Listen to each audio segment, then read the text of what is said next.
वंदे पुरुषोत्तमम्।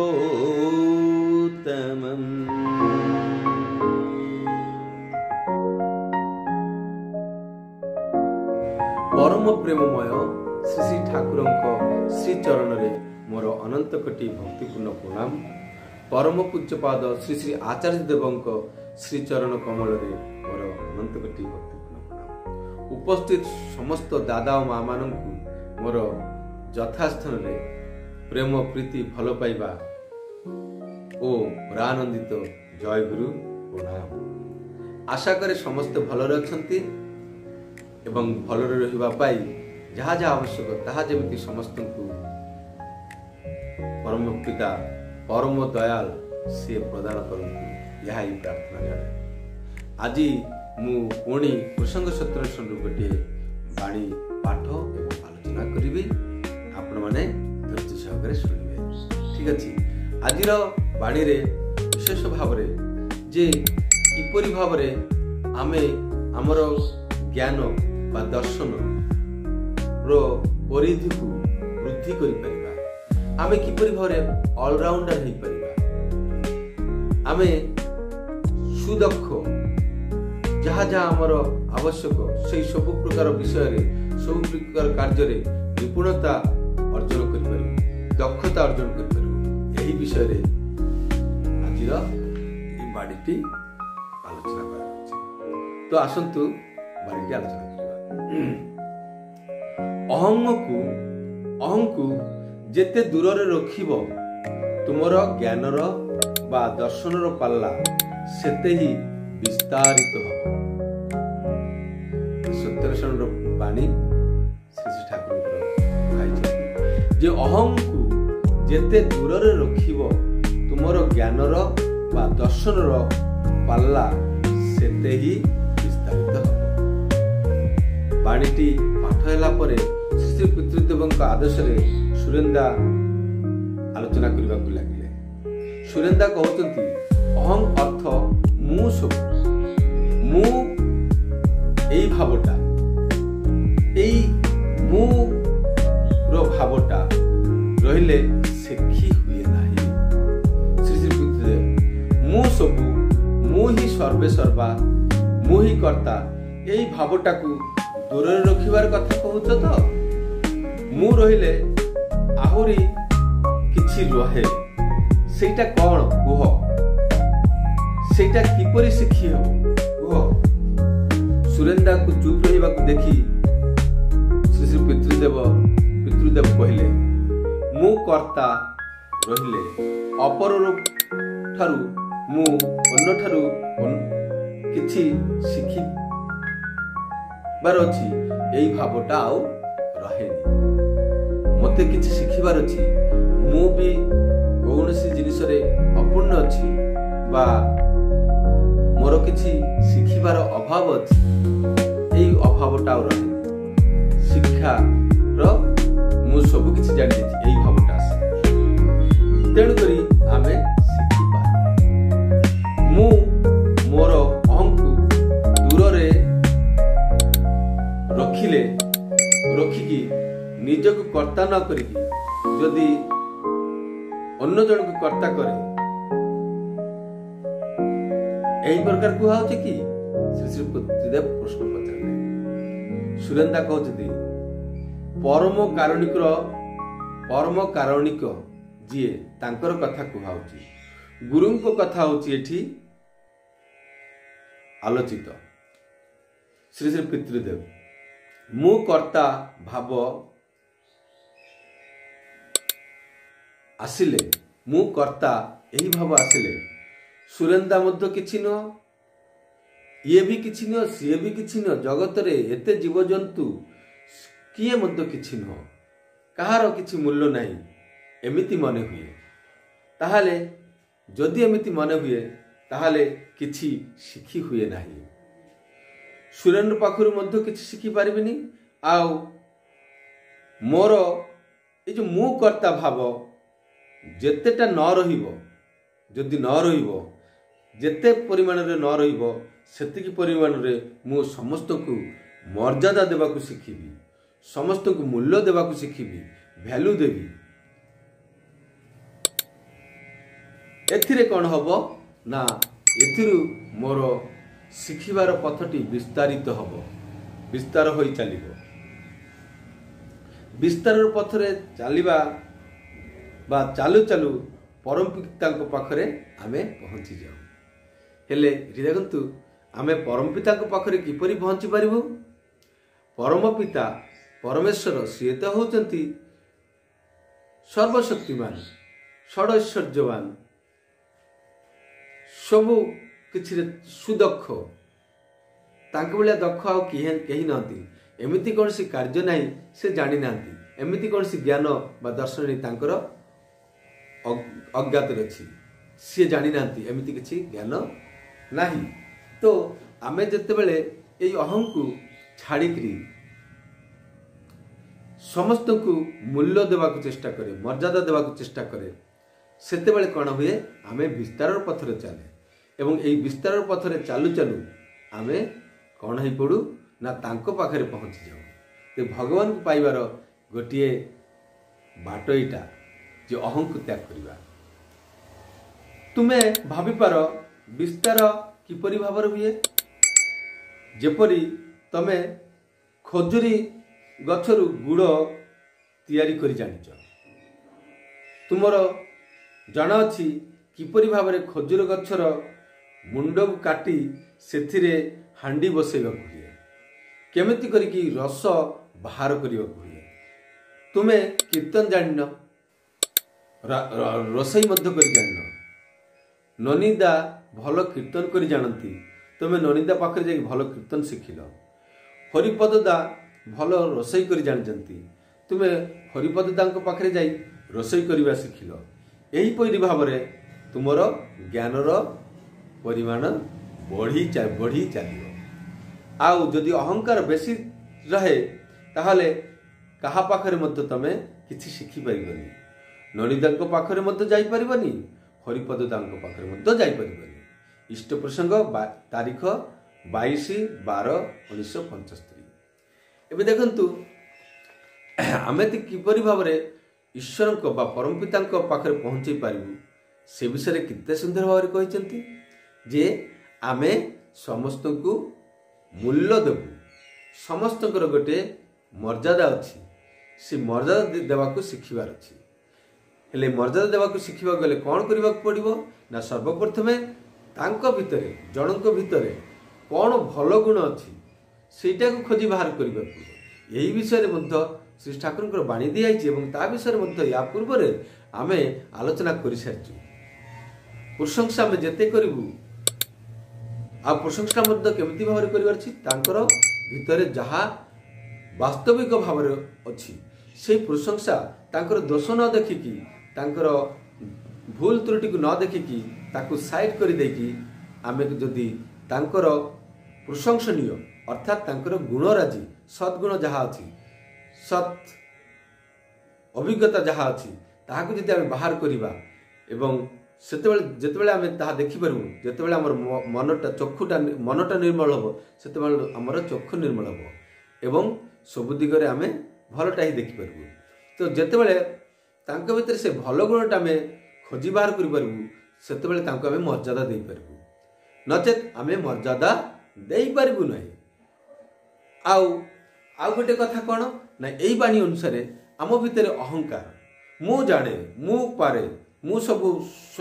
सर्वज्ञता ये सर्वज्ञता कहले गोटे गप मन पड़े जड़े पंडित थिले तांकर ना थिला तथाचार्य दक्षिण रे विजयनगर बोली गोटे राज्य थिला से राज्यर राजगुरु थिले एवं सही सभारे आउ जड़े पंडित थिले तांको ना थिला पंडित रामकृष्ण से अति चतुर एवं देशप्रेमी राजभक्त एवं माँ कालींकर भक्त तांकु से माँ कालींक बररे शास्त्रज्ञ एवं महाज्ञानी थिले तो थरे कौन हैला ना से राजदरबारे तांको पड़ोसी राज्य विजेश्वर बोली कि जड़े राजा थिले से राजा कृष्णदेव राय ऊपर किपरि प्रतिशोध नब से कौन करथिले ना दुईटी उपहार पठाइथिले दुईटी मूर्ति एते जीवंत मूर्ति से दुईटी मूर्ति पठाइथिले से मूर्ति भितर गोटे मूर्ति होची वास्तव रे तैयारी करा जायछि आउ गोटे मूर्ति जोटा कि जड़े ता विषय मु परे कहूची हेले सेठी कौन होइछि ना से राजदरबार रानी मानकर गहना को चोरी हो जाइछि गहना चोरी हो जाइछि से चोरी को धरिबा पाई एई दुई पंडित आरंभ करछन्ति पंडित को सपा जाइछि हेले राजगुरु जे थिले तांकर जण मु सर्वज्ञता मु महापंडित श्रेष्ठ पंडित मु भगवान सहित सीधासलख कथबार्ता करे मु मंत्र शक्ति बा मोर दिव्य दृष्टि द्वारा सब किछि देखिबारे किंतु केबे मध्य से वास्तव में ताहा करि पारिनांती केवल राजा को सामने कहंती एवं राजा को भूल बुझाई कि से किछि अर्थ उपार्जन बा विभिन्न प्रकार स्वार्थ को हासिल करबा चाहती किंतु पंडित रामकृष्ण से वास्तव में राजभक्त थिले राजा को भल पाउथिले समस्यार समाधान करने सब चेष्टित रहते प्रचेष्टा करते तो से दिन जितेबले गहना चोरी है से तार तदंत करथिले एवं से राति रे से दरबार को आसथिले एवं दरबार को आसला बेल को गोटे घटना घटी सेतेबेले राजगुरु तथाचार्य मध्य थिले तो जेतेबेले से समस्यार समाधान कले एवं सेठी जो कंढेई माने मूर्ति दुईटी थिले मानव मूर्ति थिले मानव मूर्ति थिला से मानव मूर्ति मध्यरु गोटे थिला वास्तव मूर्ति एवं से वास्तव मूर्ति भितर ही से सुना गहना गच्छित होता एथर आउ गोटे मूर्ति जो थिला से मूर्तिटी को कौन करेंगे से मूर्तिटी वास्तव से मनीष मूर्ति मनीष का वास्तव मनीष थिले जीवंत मनीष थिले से 5-6 वर्ष धरिकी साधना करके यही कला को शिखिले यही कथाटा को पंडित रामकृष्ण जानिले किपरि जानिले ना से गत राति रे जेतेबेले राज्य दरबार रे आस्थिले सेतेबेले ए पंडित रामकृष्ण को दंड मिलिथिला जे तांको देशांतर कर देथिले राज्यर बाहर रहबा पाई किंतु से जाई नथिले लुचिकी रहिथिले एवं यही घोषणा करथिले जे जे राज्य रानीकर गहना उद्धार कर देबो तांको पुरस्कृत करा जिवो से जोठी लोक भी हेई थाउ ना माने राजा एक्चुअली चतुरता चालाकी करिकी तांको आउ थरे राजदर आनिबा पाई ए गोटे घोषणाटी करथिले तो से आसीथिले तदंत करिबा पाई सेतेबेले ए राजगुरु पहुंची गले आउ ये राजगुरु थिले पंडित रामकृष्ण रो विरोधी एवं शत्रु भाव से जितेबाला भी फांका सुजोग पाते अपदस्थ करते किपरि भाव से राजद्रव निष्कासित करेंगे यही प्रचेषा करते तेणु पंडित रामकृष्ण से लुचिवाई चेष्टा करते किंतु जितेबाला लुचिवाई चेष्टा करते से जो मूर्तिटा जो वास्तव मूर्ति सेटा ता देह उपर पड़े ए मूर्ति छाड़ मूर्ति भांगी आड़े तथाचार्य आसीगले तथाचार्य आसीगला कौन कले ना तांको हाथ रे गोटे बाड़ी थिला से बाड़ीटी एमिति फोपाड़ी देला आउ जो मूर्तिटी वास्तव में मनीष से मनीष देह रे लागिला मनीष देह रे लागिबारु जेतबेले मारिला सेठी ता मझिरे थिले तथाचार्य से तथाचार्य को देह रे लागिबा कथा किंतु तथाचार्य ठीक समय रे झुंकी गले एई कथाटा को मु पॉइंट करबा चाहूची झुंकी को जिबारु से बाड़ीटी जाई कि से मनीष मूर्ति उपरे लाग गला शब्द है नहीं एवं से डर रे आखिटा को एमती झपकी देइथिला पंडित रामकृष्ण जानिदेले जे एटा मूर्ति न एक्चुअली मनीष ता परदिन जेतेबेले दरबार आसे सब किछि व्याख्या करी कहले एवं कहला बेलकु राजा तांको पुरस्कृत करबा चाहिए अद्भुत अद्भुत पंडित रामकृष्ण तमर जवाब नहीं आउ थरे तमे प्रमाण कर दिलो जे एई विजयनगर तुम भलिया आउ कि हेले बुद्धिमान नहांती सेतेबेले तांकर से प्रशंसा रे खुशी तो होइचंती किंतु तांकर अहंटा पुष्ट हेबा कथा मु एई कथा को उल्लेख करबा पई एई कहानीटा कहली अहं पुष्ट होबा कथा किंतु से कौन कला से अहंटा को भांगीदेला किपरि भाव देखंतु जेतेबेले राजा तांको प्रशंसा करुथिले जे हे पंडित रामकृष्ण तमे अद्भुत अद्वितीय तुम बेले आउ द्वितीय नाही सेतेबेले से कहले हे राजन मु एटा बुझी पारिछि केवल मात्र ए राजगुरु को पाई ए गुरुवर जदि मु बाड़ीटा जेतेबेले मारिली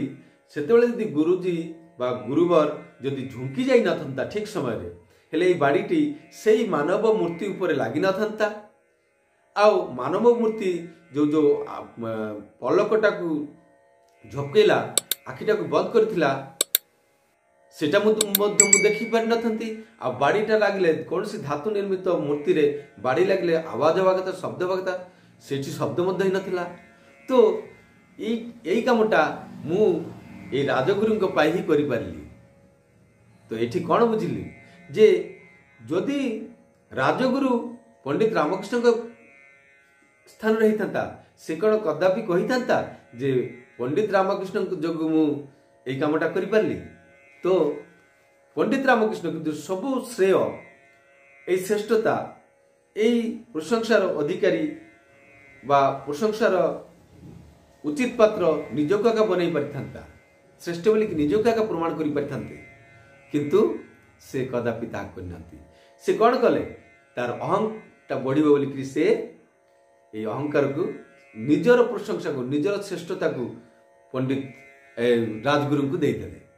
आ राजगुरु सबु बेले सदा सर्वदा तांकु अपदस्थ करिबा पाई हीन करिबा पाई तांकु दरबार निष्कासित करिबा पाई प्रचेष्टा करथिले तो एया होची अहं को दूर रखिबार गोटे कायदा अहं तो दूर रहिबार गोटे कायदा आ जेतेबेले आमे अहंटा को दूर रखु सेतेबेले अन्य भितरे तांकर महानता तांकर मर्यादा देवाक आमे शिखिबु पंडित रामकृष्ण से जो छोटिया गुणटी से तो डर रे झुंकी जाइथिले से कोन जानि सुनि कि झुंकी जाइथिले न कदापि न तो से जो झुंकी जाइथिले ठीक समय गुरुजी जदि गुरुवर जदि झुंकी जाई न थांते झुंकी जाइथिबार का मु जानि पारली हेले श्रेष्ठटारा तांकु दे देले तांको भितरे तांकु मर्यादा दे देले तो एमिति भाबरे आमे जेतेबेले आमे हमर अहं को दूर रखिबु एवं अन्य भितरे अन्यर मर्यादा आमे खोजी अन्य को मर्यादा दे पारबु समस्त को मूल्य दे पारबु आइ मूल्य देउ आमे परम पिता को पाखरे पहुंची जाई पारबु आउरी गोटे कथा कोन रहि जाई छी एठी जे विस्तार अर्थ मो सब जानि छी एई अभिमान बा एई अहंकार को छाड़ी देकी जिए जहा जो क्षेत्र रे जी पारंगम पारदर्शी दक्ष मु जदि शिखिबार आग्रह नहीं कि मु जदि तांको पाखरे जीवि हेले मु गोटे गोटे करिकी अनेक प्रकार कार्य रे दक्षता अर्जन करि पारि आउ ए दक्षता अर्जन करिबा पई हमकु सबले हमर चक्षु निर्मल अर्थात मन को निर्मल करिबा पड़िबो अन्यर दोष त्रुटि को भूली जाकी तार गुणराजी को देखा पड़ो हेले जाइए आम शिखिपारू आईटा ही परम पिता आदेश निर्देश या जदि आम मूर्त करूँ आम जीवन में वास्तवित करूँ आम निश्चित भाव में परम प्रेम पाखक पहुँची पारू तो एमती भाव में आम कौन करूँ दक्षता आम जिते क्षेत्र में दक्षता से आम अलराउंडर हो चलतु तो एमती भाव में आम मास्टर हो पारू सुदक्ष अलराउंडर हो पारू एवं वर्ल्ड टीचर जी परम पिता जी तांको पाखरे पहुँची पारू एवं आमे अलराउंडर हेकी आमे ताहार आनंद उपभोग करू परमानंदर अधिकारी हो पारू एति कहिकी आज वीडियो एठी शेष करछि समस्त भल रहबे आनंद रहबे नेक्स्ट वीडियो टी आनिबा पर्यंत मु आपन मन ठू विदाय नछि जय गुरु वंदे पुरुषोत्तम।